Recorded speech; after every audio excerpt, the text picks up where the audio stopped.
అందరికీ నమస్తే అండి. ఇవి స్ట్రీట్‌లో పెరిగే వీధి కుక్కలు. ఇటువంటి చాలా కుక్కలు ఈ మధ్య కాలంలో అందరం చూస్తున్నాము.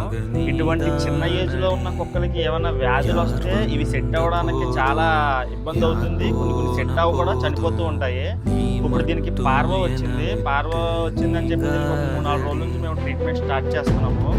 ఇప్పుడు నేను ఎందుకు చెప్తున్నానంటే మన దౌర్భాగ్యం ఏంటంటే క్యాన్ గ్లోబ్ డి ఈ వ్యాక్సిన్లు ఏంటంటే వీటికి బాగా సెట్ అవుతాయి. ఇమ్యూనిటీ పవర్ పెరగడానికి బాగా యూజ్ అవుతాయి. ట్రీట్మెంట్ బాగా పనిచేస్తాయి, బాగా సహకరిస్తాయి. అటువంటి సమయంలో అవి బాగా కాస్ట్ ఎక్కువగా ఉంటాయి. ఒకటి 3,000 ఉంటుంది, ఒకటి 4,000 ఉంటుంది. ఇప్పుడు ఒక కుక్కకి 2 కుక్కలకి అయితే వేయించగలం, కానీ రోడ్ల మీద ఉన్న అన్ని కుక్కలకి క్యాన్ గ్లోబ్ డి వేయించలేం కదా. డిస్టెంపర్ డాగ్స్ కూడా చాలా దారుణంగా పెరిగిపోతున్నాయి. అందుకని ఏంటంటే ప్రభుత్వం వారు ఏం చేయాలంటే ఈ క్యాన్ గ్లోబ్ డి కాస్ట్ని ఉచితంగా ఇవ్వడానికి మ్యాక్సిమం ప్రయత్నం చేయమని కోరుకుంటున్నాము. ఎందుకంటే